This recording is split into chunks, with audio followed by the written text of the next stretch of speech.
This is the bushingfix.com SI2Kit installation instruction video. This part fits several vehicles. Most commonly the cable end looks like this one. And with this bushing you'll want to take note of the tapered end.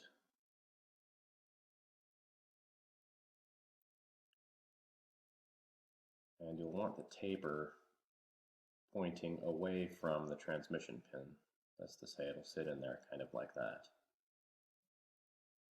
And the easiest way to get this in is to turn it sideways and sort of squeeze it and flatten it as you push it in.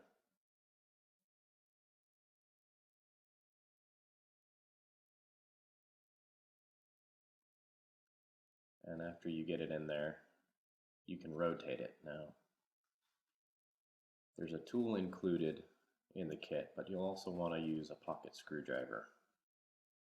Use the pocket screwdriver for any prying that you're going to do. And you can use the other tool like a shoehorn, and we'll show you how to do that in just a moment. But again, you want to rotate this in the direction so that the tapered end is facing away from the transmission pin.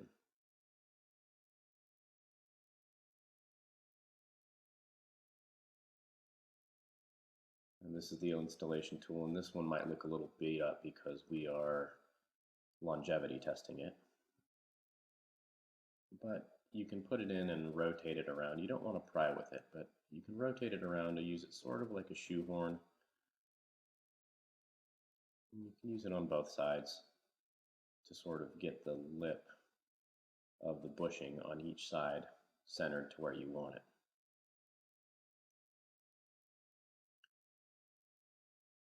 And depending on the cable style and which direction you've got the bushing set up, you'll want the tapered end to sort of protrude a little bit from the end of the cable, ideally.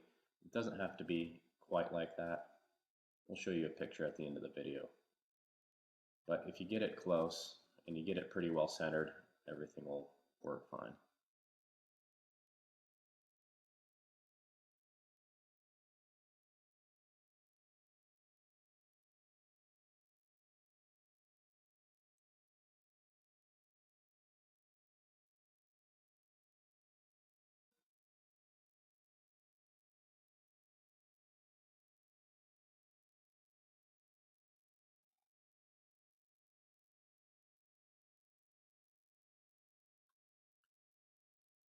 And you can use the blunt end of the tool to center the bushing or push it in either direction if you need to.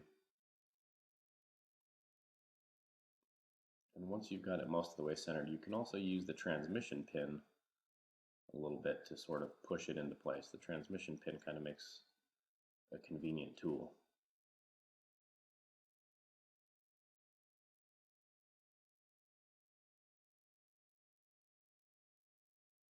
And then once you've got it to your liking, go ahead and pop it on the rest of the way. Check to be sure it's secure. And that's what it ideally will look like, but anything close to that should work. And then you'll want to shift the vehicle back and forth between park and one several times to check the installation. And that's it, you're done.